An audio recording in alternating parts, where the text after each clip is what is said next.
of Management Studies IGNOU presents an audiobook on the course Mmpc 015 Research Methodology for Management Decisions for MBA Program. Presenting Block 2 Data Collection and Measurement, Unit 6 Questionnaire Designing.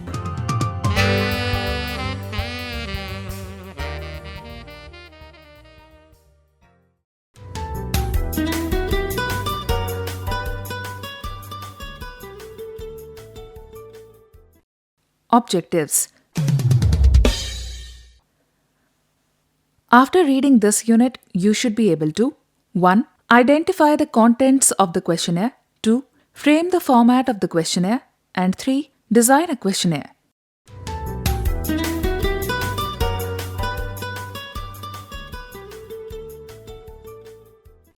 Introduction. A set of questions with some options or no options that will be asked to the study respondents is known as the questionnaire. A questionnaire contains instructions or filling it which the respondents need to follow. The questionnaire can be used in various research fields like surveys, face-to-face interviews, telephonic interviews, and online or offline surveys. The functions of a questionnaire are: A. Helps the researcher in data collection. B. Make a structure for the interview process. C. It gives the respondents options for answering the questions in a structured way. D. After the collection of the data, it helps in processing the data. A questionnaire should be designed so that interviewer and respondents can understand it. The questionnaire should be prepared in a language where the interviewer and respondents are comfortable. The interviewee describes what you can do, the kinds of critical questions to ask, the message you can use, the ideas you can start investigating, and the research methodology you can use if there is a single primary aspect for creating an effective questionnaire method.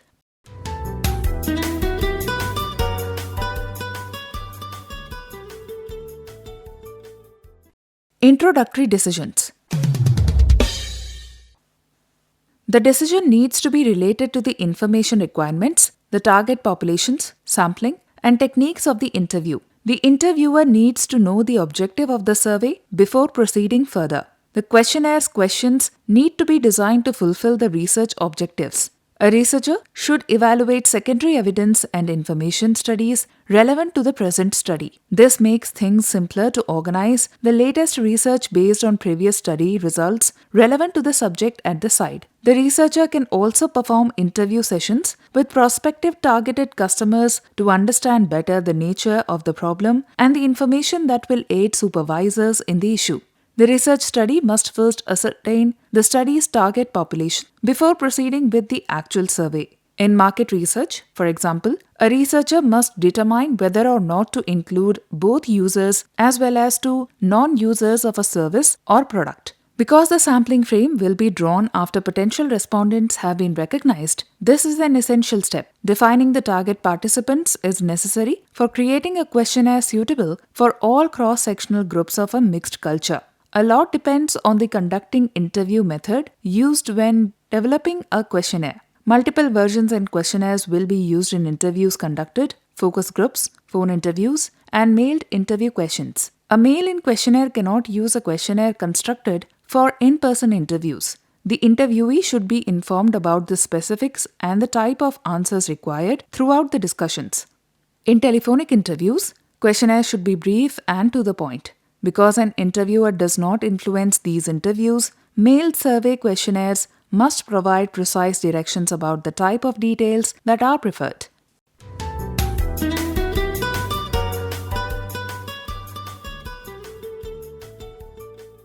Contents of the questionnaire. A precise definition of the challenge and the following aims heavily impact the question's content. According to the researcher, each part of the questionnaire should contribute to the survey. In some cases, however, it may be appropriate to ask for an unnecessary and disguised questionnaire to avoid biased results. After deciding to include a questionnaire, the respondents should be evaluated to see if the inquest will start generating the required info or if it needs to be broken down into two specific questions to elicit better and more accurate responses. To put it another way, the question should be strong enough to produce the necessary data from the interviewee. Participants must comprehend the question in the manner desired by the researcher. This removes the chance of incorrect responses. This can be debated by phrasing the question simply. Two factors influence a respondent's inability to respond to questions: genuine uncertainty about the topic, inability to recollect the answer, and failure to verbalize the reaction. The participant's intention to answer correctly is ascertained by the researcher's assessment of the probability of a respondent correctly answering a specific question. As a result, researchers must consider carefully such questions. If the information derived from such a questionnaire is critical, the questionnaire can be phrased inconspicuously to prevent drawing the respondent's attention. If participants are not required to provide their real names or affiliations, they commonly answer personal questions in survey. The participant's reaction to a particular question may be amplified or undervalued due to the apparent intervention of external events. External forces include the weather and the time. As a result, the questionnaire should be developed after taking into account external events. To avoid association with external circumstances, a better way to prepare the question is to maintain its situation free and communicate it widely.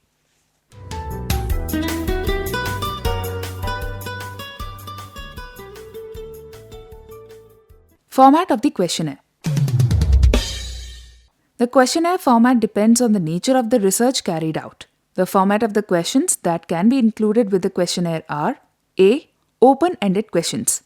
An open-ended question involves participants responding in their own words instead of being limited to predefined response options. They are known as responses with infinite questions or unsaturated types of question. And though they seek unstructured responses, the questionnaire's question arrangement has a distinct nature. Open-ended questions can serve as the memory exercise as they require the respondent for recalling past experiences. They lead the development of rapport, the gathering of information, and the enhancement of understanding. It should rather invite the participant to reply back in their own words. The interviewer must encourage the participant to speak up constantly and document replies in the exact terms used. The following are the advantages of open-ended questions.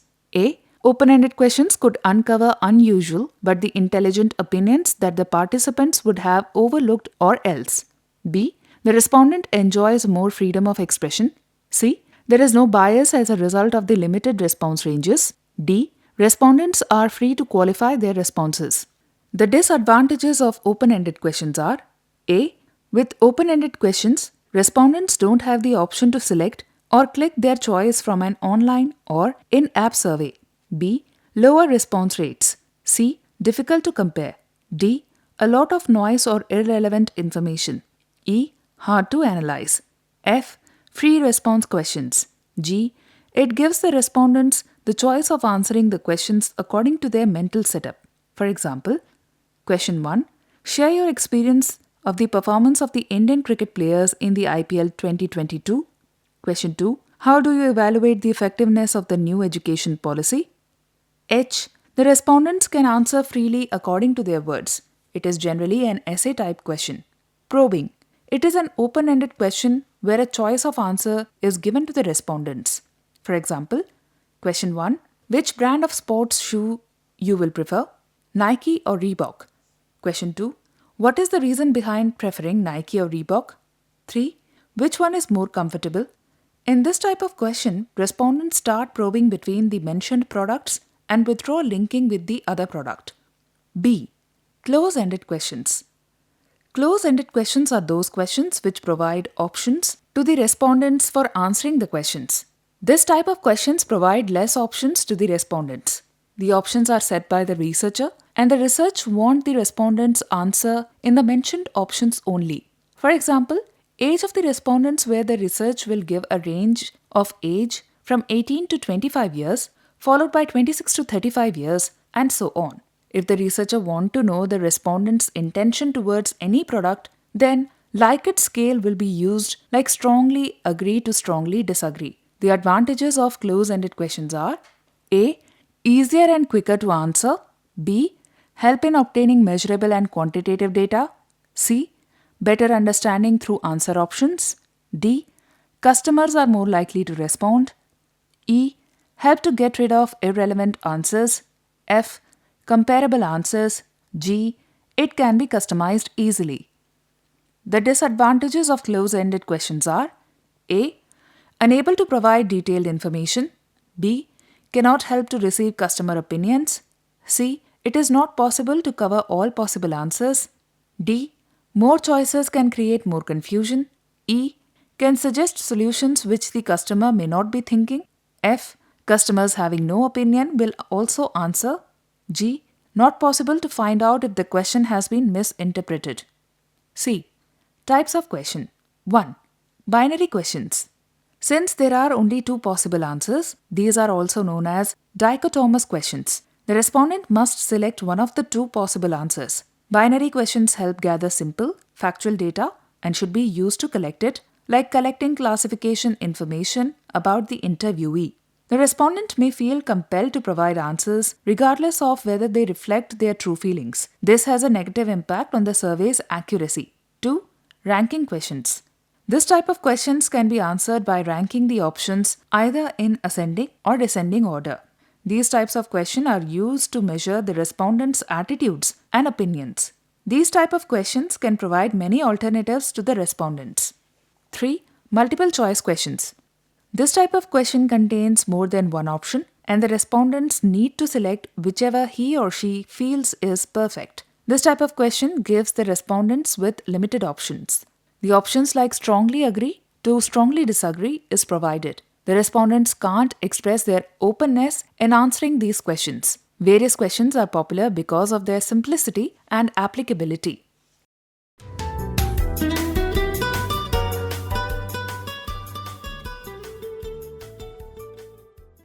Steps involved in the questionnaire.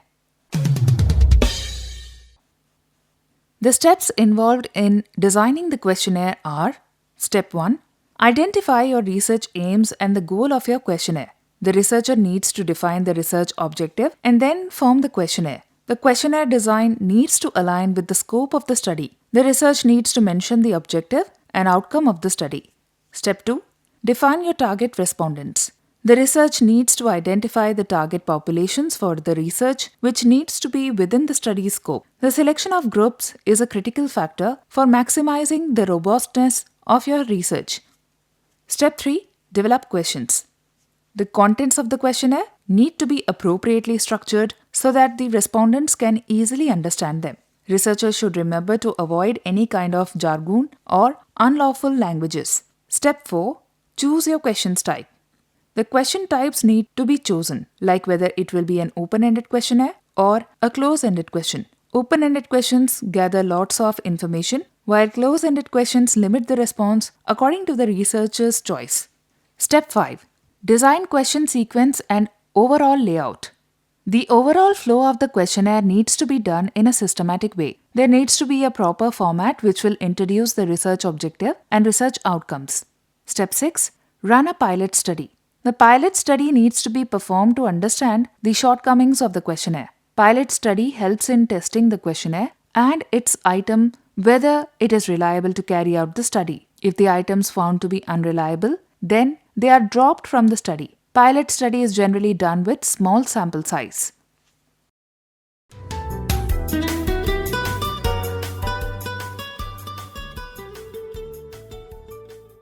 Management of fieldwork.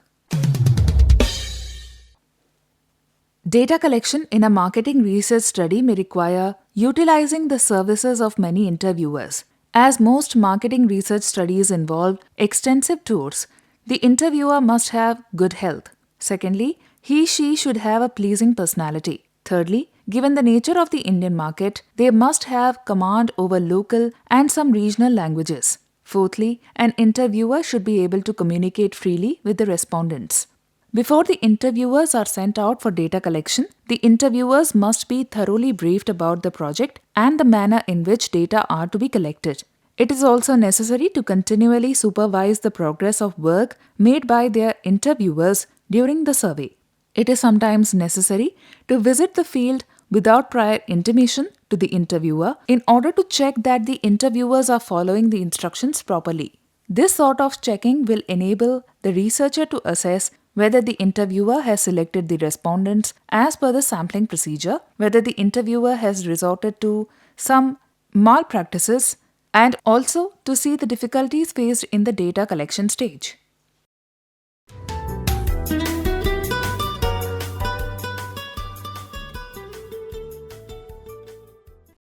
Ambiguities in the questionnaire method. Unambiguous communication in the context of marketing research can be achieved if the question asked and the responses given mean the same thing to the interviewer and the respondent. For example, in an actual research situation, a company trying to find the desirable attributes of its to be introduced soya fruit drink pre-tested a questionnaire. One of the questions asked was, "Do you like the soya fruit drink?" It is obvious that an assumption is being made here that the respondent, in answering the above question, would refer to the taste of the soy fruit drink. The pre-testing exercise, however, revealed that housewives who formed the sample said yes to the above question, not because they liked the taste, but because they liked soy drink in terms of the protein input benefit it would bring to their children. Since the objective of this question was to probe consumer perceptions about product attributes like taste, the question after pre-testing was changed to, "Do you like the taste of a soy fruit drink?" Some ambiguity may be associated with the different forms of question used. If the form of question used is open-ended, it requires the respondent to express himself or herself more fully as well as individualistically. As a result, this form of questioning provides far great possibility of ambiguity in interpreting responses. For example, in the same study with respect to the soy fruit drink, the actual response to an open question is given as question, "What suggestion do you have to improve the soy fruit drink?" Answer, "I haven't really given it much thought. I suppose it would be better if it came packed in transparent bottles instead of these pouch packages, which you cannot use or be too sure of them. But then bottles break." How would you interpret this response? Could you categorize it as non-response? Or can you presume that she has made a clear suggestion that the drink should be packaged in a glass bottle or that pouch packages are not acceptable at all? The conclusion that can be drawn is that, being short and simply structured, while the open-ended questions allow the least possibility of the questions being ambiguous, they result in the highest possibility of answers being ambiguous. In close-ended multiple-choice question form, where several set alternative responses are provided, the commonest source of ambiguity is the difficulty of making the alternatives mutually exclusive. For example, you prefer this brand because you think A. It is reasonably priced. B. It is a tried and tested brand. C. It has a better taste and flavor. It is good value for money. D. It is a well-established brand. Alternatives A and D as well as C are not mutually exclusive or both present shades of the same of the attribute. To the respondent, this ambiguity may be confusing. The multiple choice form is also prone to another kind of ambiguity. It is presumed here that there would be a single most correct response to a given question. Related as most surveys are to consumer behavior situations, there is hardly ever a single behavioral response which may describe respondent behavior correctly in all circumstances. To give an example, question, when your favorite brand is not available in your preferred shop, do you A. Buy the second preferred brand, B. Look for it in other stores, C. Wait till stocks arrive, D. Buy any other brand? A respondent who normally would like to shop around in one or two shops before switching to another brand, but not if she is short of time, would be confused between alternatives A and B. An interesting type of error associated with forms of question is that the tendency of respondents to choose the alternatives appearing first and last much more frequently than those in the middle. This error, called position bias, may be reduced to a certain extent by rotating the order of alternatives for different respondents. In the multiple choice form of a question, though the possibility of responses being ambiguous is average, that of questions being ambiguous is fairly high. Some other possibilities of ambiguity may arise because of the following situation. A. Question being too long. Long questions comprising complex and compound sentence structures become incomprehensible to respondents. As all words are potential sources of ambiguity, the longer the question, the greater will be the possibility of its being misunderstood. Consider the following question. which was actually used in a study on distribution networks for automobile parts. Question: under the new system, do you think spare part dealers would be independent businessmen like appliance dealers and furniture merchants who own their outlets, or would they be employees of the automobile companies? This sort of questions would pose problems of comprehension among most respondents. It could easily be rephrased at: under the new system, do you think spare part dealers would be owners of their businesses or employees of automobile companies? B. Question using vocabulary unfamiliar to respondent. The question should, as far as possible, consist of words that are part of the normal vocabulary of the respondent. For example, consider the following question: do you think the pasteurization process interferes with the lactogenic balance of milk? This question may be alright if put to doctors, chemists, or biochemists, but how many members of the general public would be a match to the vocabulary of this researcher? C. Question using words that are ambiguous in context. Sometimes the words that are understandable on their own may be used in a way that renders them ambiguous. In the following question, do you watch television programs regularly? The word regularly may have different meanings for different people. It does not specify whether regularly means the whole day, 7 times a week, 5 times a week, or certain programs on every telecast. The question therefore needs to be rephrased in the light of the information sought. D. Combined questions. Poor question construction sometimes result in 2 questions being asked as one. A question put to housewives is given below as an example. Question: what do you think is a healthier and economic medium for your cooking? Refined oil or unrefined ones? It is clear that the housewife who thought that one medium was healthier and the other more economical would not be able to respond logically to this question. The simpler and more effective way to get this information would be to break this question into 2, one dealing with nutritional value and the other with the economy. From the above illustrations, it must be clear to you that all research designs using communication methods of data collection have potential sources of ambiguity inherent in the communication process. As many safeguards as possible, therefore, should be used to avoid ambiguous questions or confusing responses. Pre-testing questions and verifying of information collected are a simple but effective way of ensuring that at least this error becomes controllable.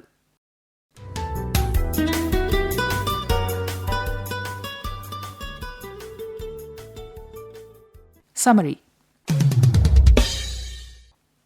This unit discussed the contents of the questionnaire, various formats of the questionnaire, steps involved in the questionnaire, and the design of the questionnaire. To obtain the best results from a survey, the questionnaire should be reliable and good. The questionnaire can be evaluated based on accuracy and reliability. This unit discussed how to design a questionnaire for improved results properly. Questionnaire sequencing is critical for eliciting required information from participants.